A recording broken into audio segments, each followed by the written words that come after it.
This facility has been a vision for a long time to meet the needs of our growing community and to meet the needs of the mental health of our community. I'm very appreciative of everyone who has helped jumpstart this project. And I won't call out names, but I know we could not have done this without the tremendous support of our state legislative delegation, all their support, fighting for us on our behalf to help make this a reality, for our Lee County Commission and their leadership and all their support, for our mayors, for our community, and mostly I'm so thankful for the opportunity to work with such a great group of individuals under the leadership of Dr. Peter Lucia, who you'll hear from in just a minute, and his vision for what enhanced mental health services could really look like in this community. Mental health parity has been a subject of debate and interest nationwide for decades. And what we mean by mental health parity is that mental disorders receive the same amount of attention and funding as physical disorders such as heart disease, cancer, diabetes, and so forth. Here at East Alabama Health, we've had a psychiatric facility that is bursting at seams. It is older, crowded, and simply unable to keep up with the demand for services. We're not alone in this. It's a state and national problem. Our mental health providers have done an admirable job working in the confines of the spaces that they have. But now it is time for a much overdue upgrade. The day is here. Today we will break ground to start the state-of-the-art freestanding psychiatric hospital. With this facility, East Alabama Health is doing its part in arriving at mental health parity.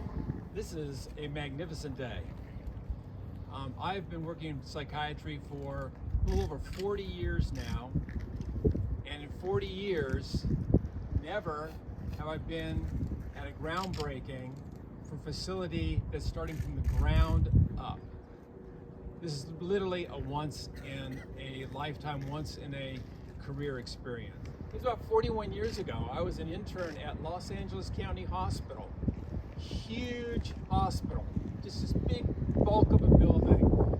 That particular morning, I was there at bedside. I just drawn some labs on this man who had to have some blood tests done. I was just turning to leave, and he said, "Hey doc, can you do me a favor?" I said, "Yeah, sure." He said, "Could you get me some water?" I looked around. I was kind of puzzled, and I thought, what happened here? I looked at the other beds, and they all had their water, but whoever was in charge of that had missed his bed. So I said, "Yeah, sure." So off I went, got those labs on their way, washed my hands, got the little pitcher, some ice, some water, cup, straw, brought them back to him, sit down there on the table, and said, "There you go." I had things to do. I learned I had to keep moving fast to get things done. So I was a few steps away from that bed. I was maybe halfway across that room when he called out again. He said, "Hey, doc." I said, "Yeah." Turned around. There was a pause. He said, "Thanks." "Thanks, doc." On that particular morning, the sincerity in that voice for something so simple meant so much.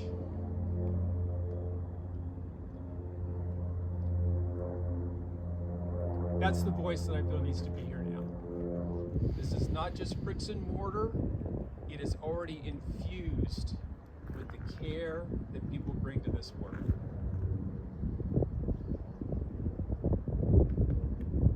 So, I just brought water that day. Y'all are bringing so much more. On behalf of them, thanks.